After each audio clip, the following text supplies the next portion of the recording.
First of all, thanks for coming. Last year, I was here talking about how to use actor-critic reinforcement learning algorithms to make malware undetectable against antivirus software. And this year, I have been lucky enough to be a speaker again, so thank you. Well, I'm going to introduce myself. I'm Rubén Martínez, and I've worked as a security pen tester, as an ethical hacker for more than 10 years.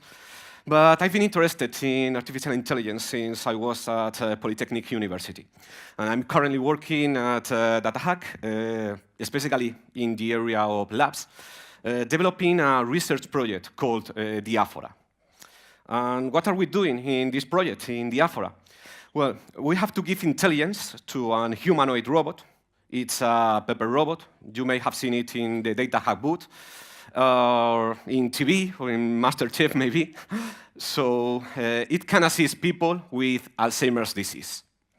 And some of the skills that a robot must have are autonomous navigation, speech-to-text, text-to-speech, emotions detection, combining sources of voice tone, message meaning, and microfacial expressions, and facial recognition capabilities. And this last feature, the facial recognition capability, is what has motivated this talk. And our robot must be able to recognize a known patient and must have a quick method to learn the identity of a new patient using only one picture of that new patient. This is a very important point, okay? And let's start, okay? It's time to see the menu for this talk. Well, let's start by talking about how we have faced the problem of recognizing faces. Next, we are going to see how convolutional neural network works. These algorithms will be the bricks to achieve our goal of identifying faces. And in this point, we are going to see a very important thing, some pitfalls of convolutional neural networks. CNNs have become in the standard way to develop artificial vision projects. Because of that, it's good to know what limitations we are going to find if we work with this kind of algorithms, okay? And in the third point, we are going to see how to make more robust and generalizable convolutional neural networks. And one of the hardening techniques that we have used to reach that goal is known as spatial transformer networks. And once we have seen all the basic tools with which we are going to work, I'm going to present what kind of neural network architecture we have used to develop this facial recognition model, and what kind of loss function we have tried to minimize to carry out the training of this model. And once we have seen all this theory, I'm going to show you a video of the robot using this facial recognition pipeline. And in this video, the robot will have to recognize a person from whom the robot will only have one picture of his face in its knowledge base. But that person won't have appeared in the training set of the facial recognition model. Okay, this is the key. And you could ask, what is that facial, or this knowledge base of the robot? Well, it's only a folder in which we are going to place one picture of the face of each person that the robot will have to recognize. And we are going to label each image with the name of the owner of that face. And I would like to finish the talk by showing a new path that we are going to explore, spiky neural networks. Is there anyone who has ever heard about spiky neural networks? No? Yes, 1, 2, 3, okay, that's right. I'm going to be in your first time. It's a good point. Well, this new path is where we believe that artificial intelligence should advance if we really want to achieve what is known as artificial general intelligence, or strong AI. Well, what we are doing now using deep learning models are known as weak AI. We only can solve very small problems in a very limited environment. But spiky neural networks are more inspired by biological models based on neuroscience than deep learning models. Well, so let's start. Well, how have we faced the problem of recognizing a person's identity? Well, we have followed that pipeline. The robot will capture using its frontal camera, an Asus Action Pro with captures depth, an image of the scene in front of it. And we are going to use a machine learning model to detect its face present in that image. And now we are going to make a crop of this area, and we are going to pass this area to the convolutional facial recognition model, which will be in charge of assigning a numerical representation to that face. And this numerical representation will be known as embedding. Well, next, our model will have to compute the distance between the embedding of that face and the embedding of each face present in the knowledge base of the robot. And once we have done that, the network will have to determine which embedding of the knowledge base of the robot is the closest to the embedding of the face captured by the camera of the robot. And if that distance is less than a certain threshold, then the model will return the identity associated with the embedding of the knowledge base that is the closest to the embedding of the face captured by the camera of the robot.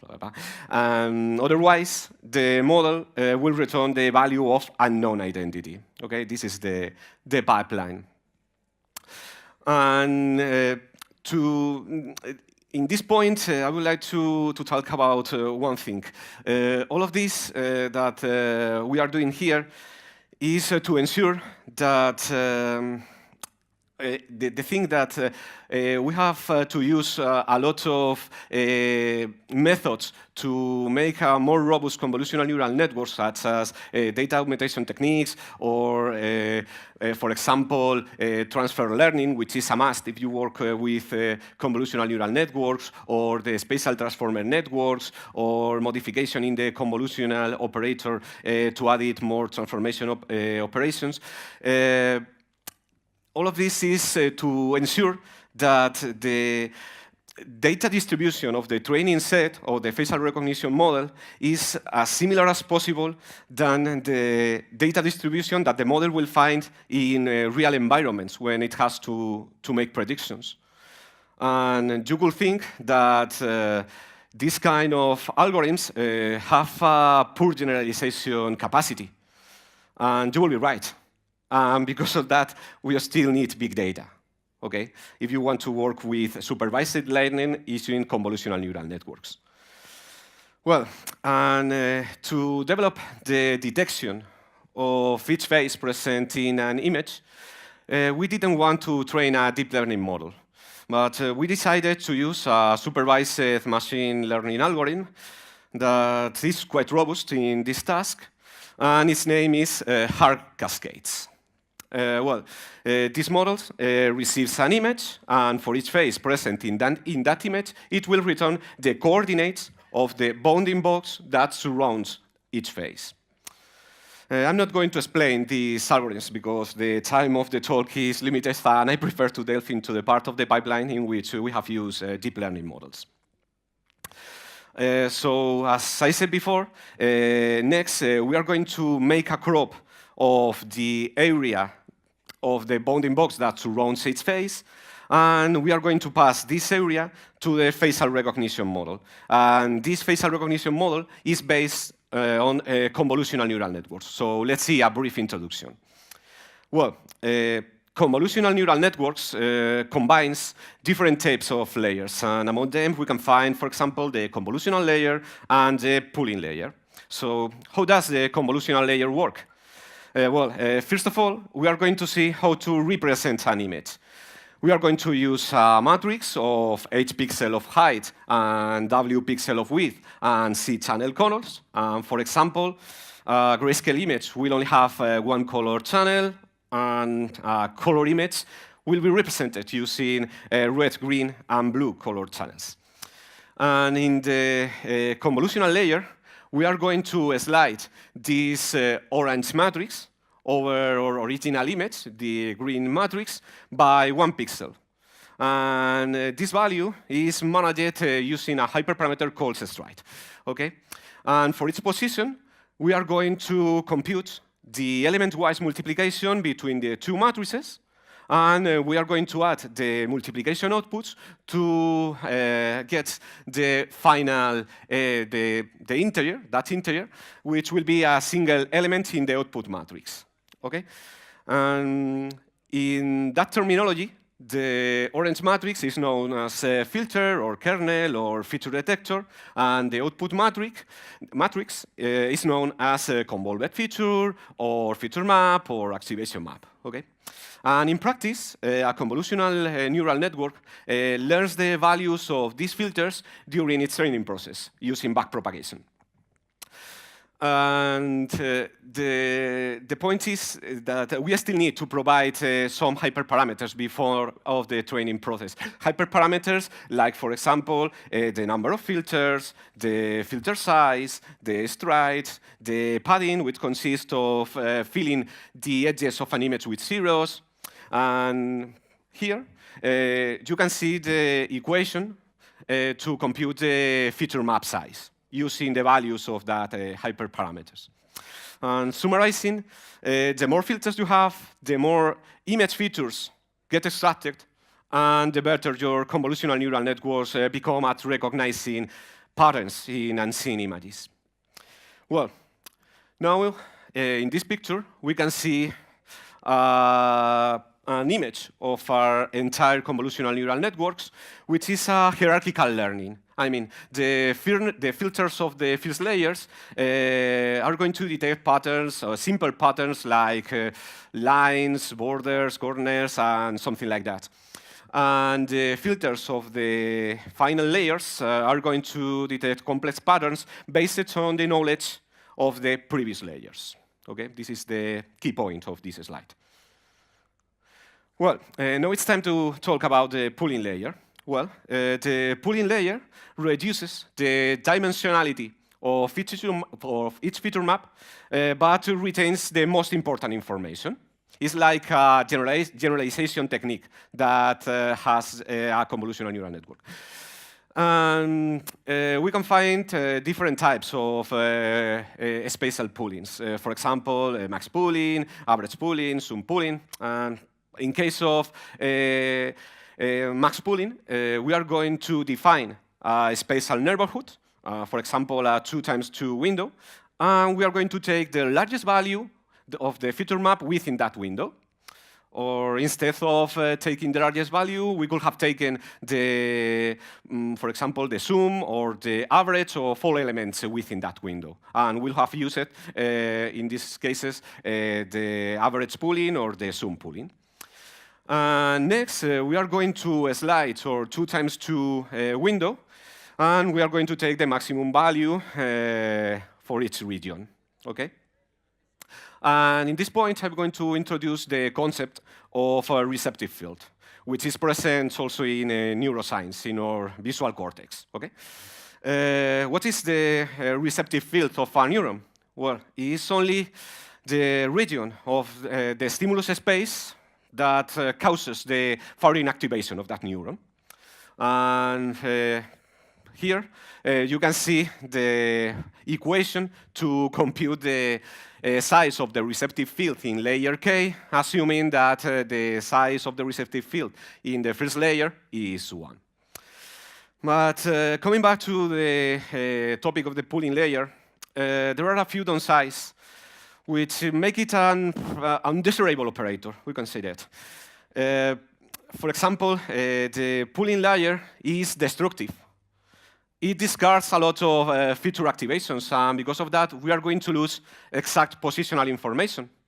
And the point is, the positional information is invaluable when we are working with visual recognition tasks.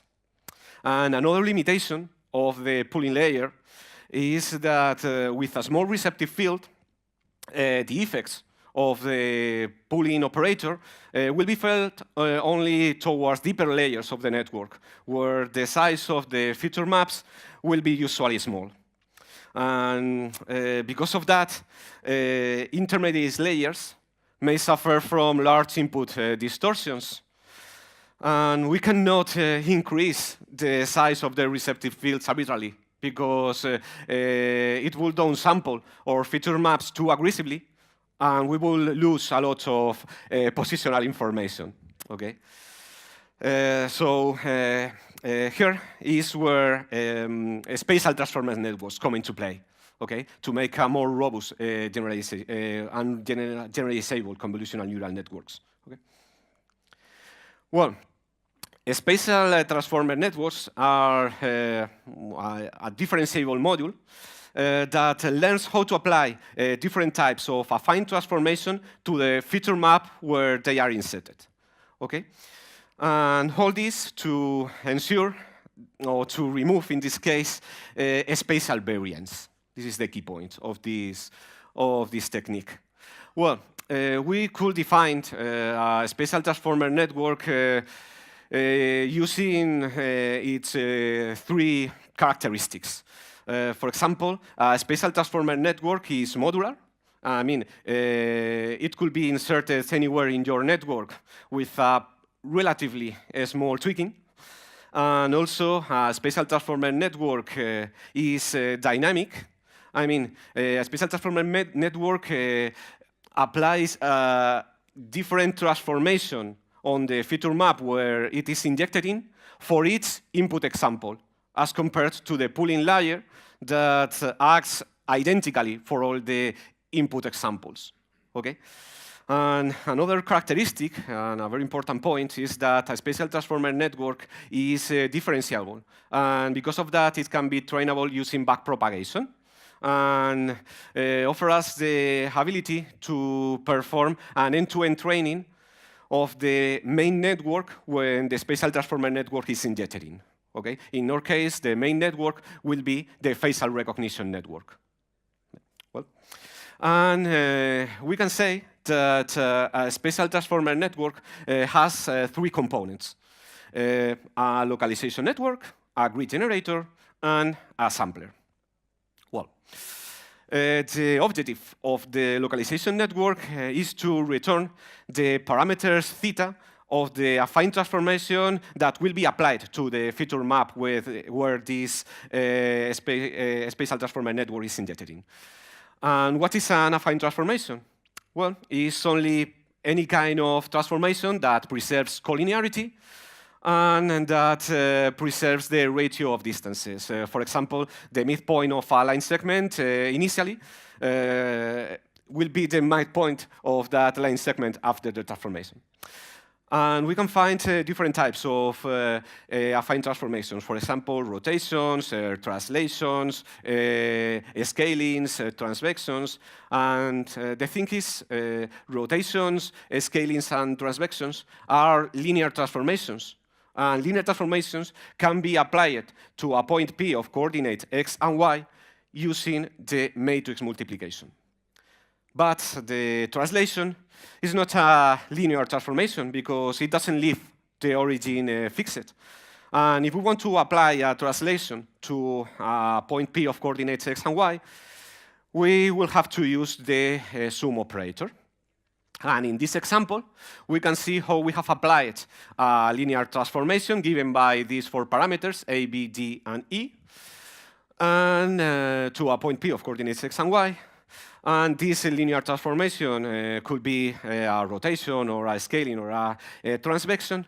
And after that, we have applied a translation given by these four parameters, C and F. Okay? And summarizing, we can represent all these affine transformations using 6 parameters. This is the main important thing of this part. Well, and coming back to the localization network, the input of the localization network will be the input feature map of shape H, W, and C. And the output will be the transformed output of 6 parameters, the 6 parameters of the affine transformation. And the architecture that we can use in this place could be a multi-layer perceptron or a convolutional neural network ending with a regression layer of 6 neurons. And here, we can see how to code in TensorFlow this localization network using a multi-layer perceptron, in this case of 2 layers. And we can see that the final layer, the second layer, has 6 neurons. And the bias of this final layer is initialized using the identity matrix. Well, we are going to see the next component. Well, the grid generator. Well, the job of the grid generator is to return a parameterized sampling grid, which is a set of points, x sub s and y super s in this case, which will be the points where the source input math should be sampled to perform the desired output matrix.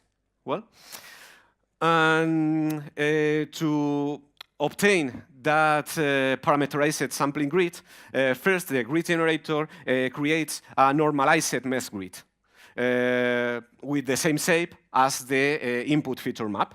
Okay, the input feature map is called U in this case in the image. Okay, and after that we are going to, in this case, we are going to apply this operation. We are going to take the output of the localization network, and we are going to multiply this output of the localization network times this normalized mesh grid, which will have values between equally spaced between -1 and 1 in each axis.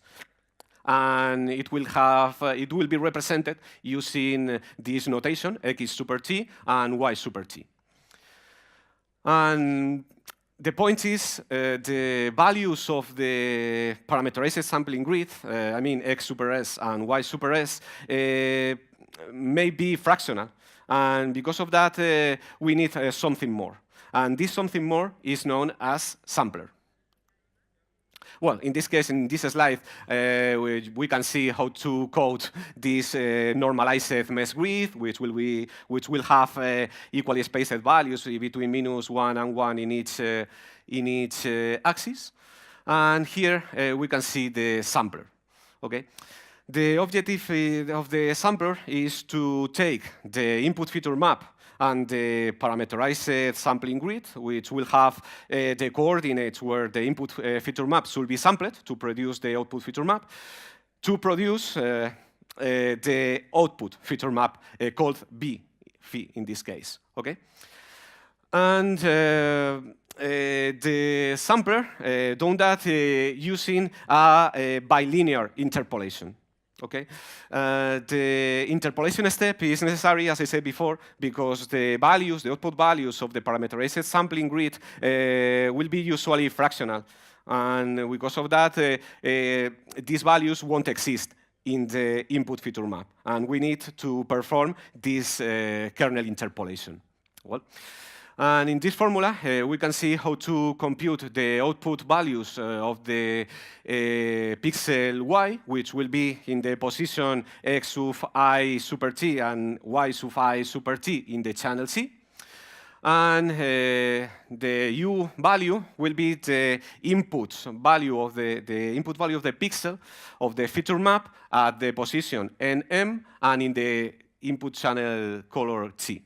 And next, we are going to apply the interpolation kernel K to the values of the parameterized sampling grid coordinates, where phi sub x and phi sub y will be parameters of the kernel interpolation. As I said before, we usually use bilinear interpolation in this case.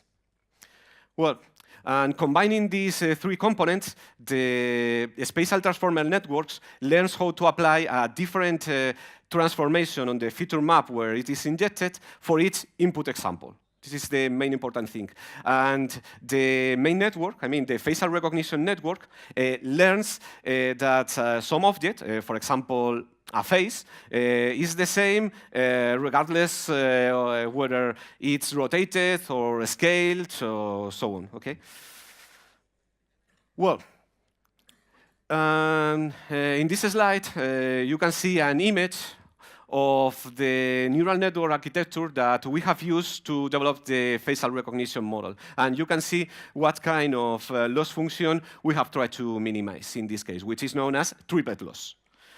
The triplet loss is a way to learn good embeddings for each face. Okay? And in the embedding space, all the faces of some person should be close together and form well-separated clusters. And the objective of the triplet loss will be to ensure that two examples with the same label have their embeddings close together in the embedding space, and two examples with different labels have their embeddings far away.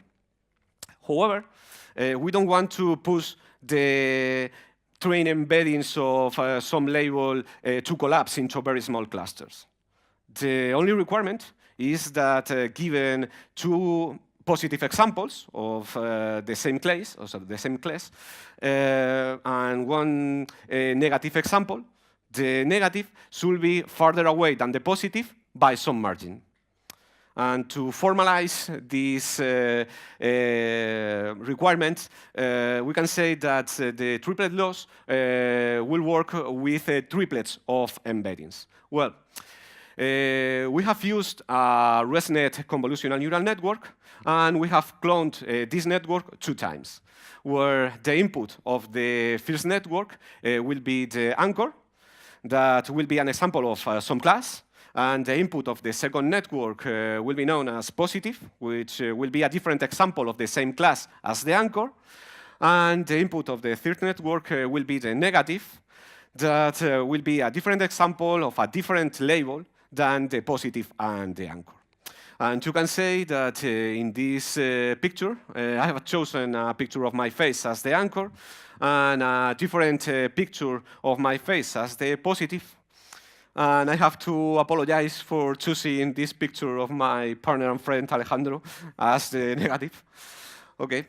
And here we can see how to compute the value of the triplet loss, which will be the maximum between 0 and the value of that expression. That will be the distance between the embedding of the anchor and the embedding of the positive, plus, minus in this case, the distance between the embedding of the anchor and the embedding of the negative, plus some margin.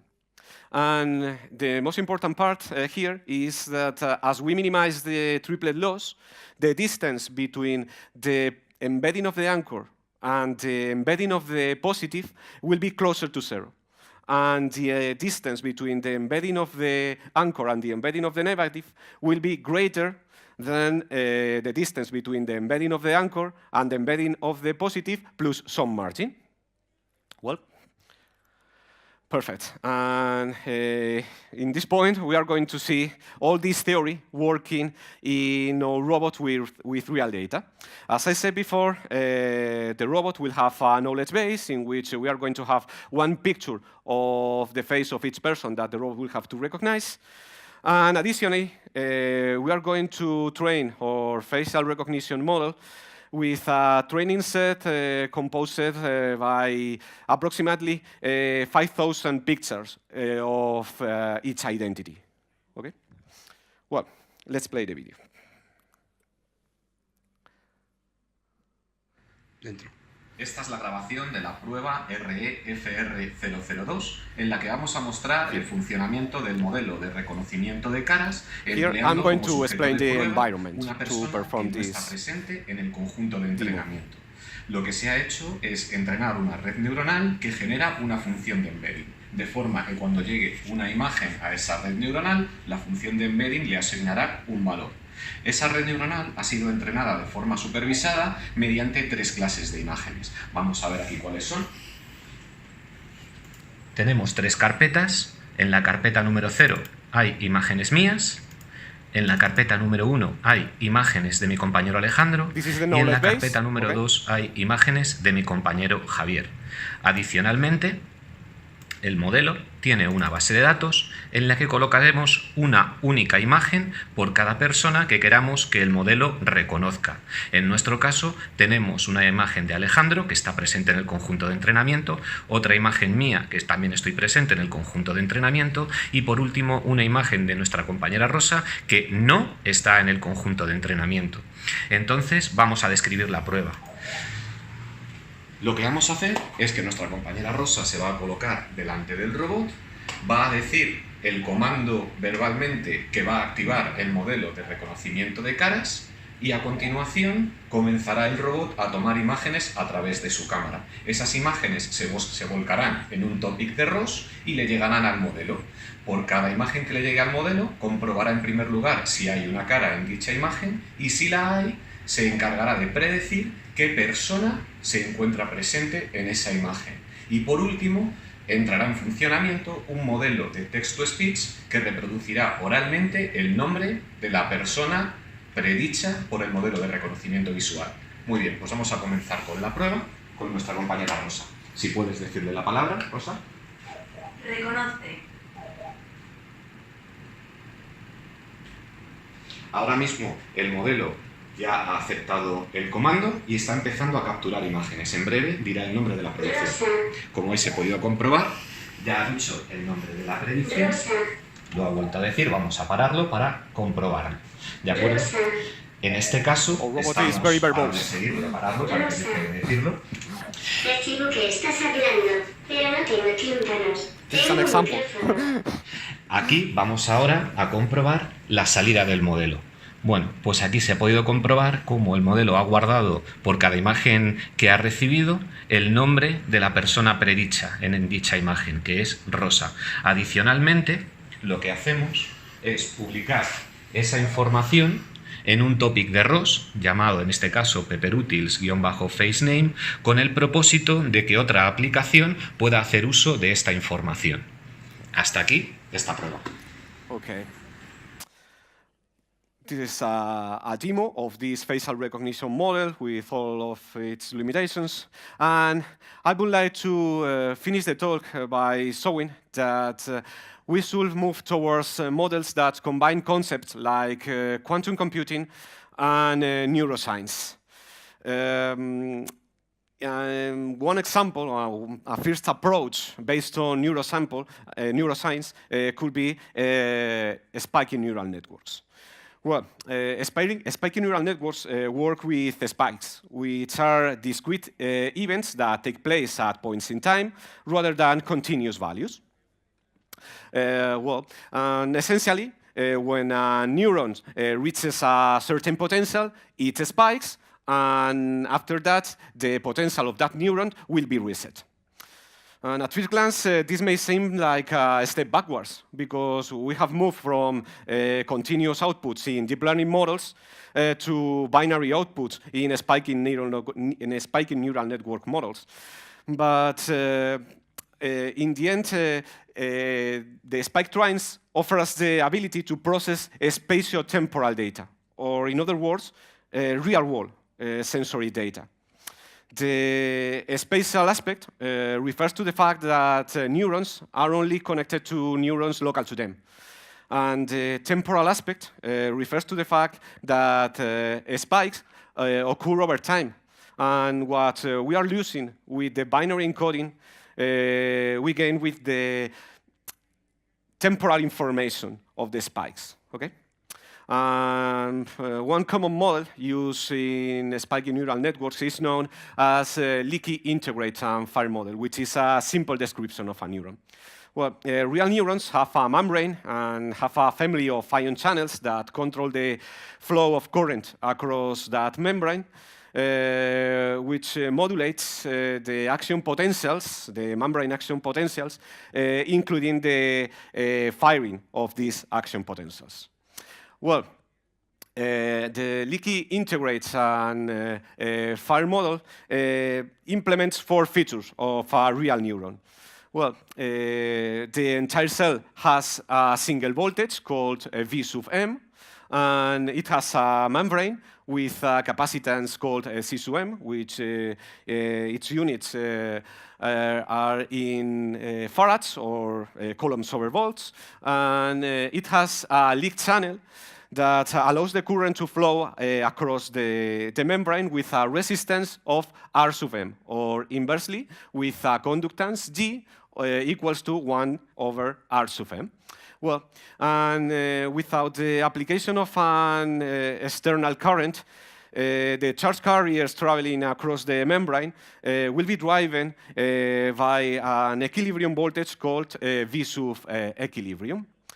And the action potentials are simulated when the voltage of the neuron reaches a certain value called V sub threshold. And when this neuron spikes, then the voltage of that neuron will be artificially reset to a reset value called V sub R. And in this picture, you can see a simulation of the structure of a neuron.